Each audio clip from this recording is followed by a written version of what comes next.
ඉතින් ඒ ටික පවතින මෙහෙම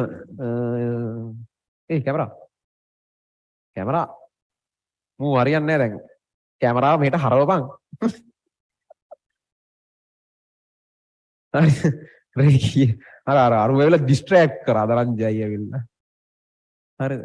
මේ මොකද්ද රේකී හැඩේ මේක තමයි රේකී හැඩේ ඒ විදිහට තමයි බන්ධන දෙක තියෙන්නේ එකසර නෑ ඕක තමයි හැඩේ වෙන්නේ හරි දෙකේ එක හරි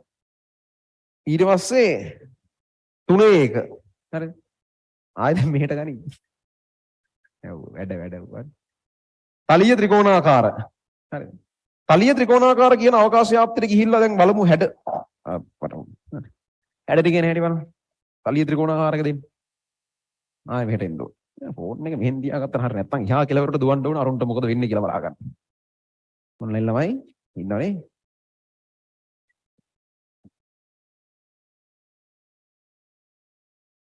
කැමරා අයියා දැන් හොඳයි නේ ඉස්සරට වඩා නෑ කියන්නේ ඉස්සර කැමරා අයියට වඩා දැන් කැමරා අයියා හොඳයි නේ හරි ඉස්සර එහෙම ඔහොම එන්නෙම නෑනේ සාමාන්‍ය කැමරාවේ ගන්න බෑ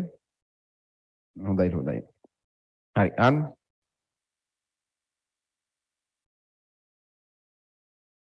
ටිකක් විතර හොඳයි අම්මා අහනවා සර් සෙල්ලම් කරනවා කියලා ඔව්නේ නරකයිලු ආංගුඹ මේ තියෙන්නේ සෙල්ලම් කරනවා තලිය ත්‍රිකෝණාකාර හැඩය නෑ වරුනේ මෙහෙම පන්ති කර ඉන්න තියනවා හිතවල ලොකු වෙලා මේ ඔන්න තුන තියෙනවා තලිය ත්‍රිකෝණාකාර කියන එක කැමරායට තරහ යන්නේ නැද්ද අහනවා කියන ඒවට පිස්සුද කැමරායට ගන්න ඉවසීම ප්‍රගුණ කරපු කෙනෙක් සර්ට බම්බු ගහ ගන්න කියලා ජීවිතේ විඳින කැමරා අයියා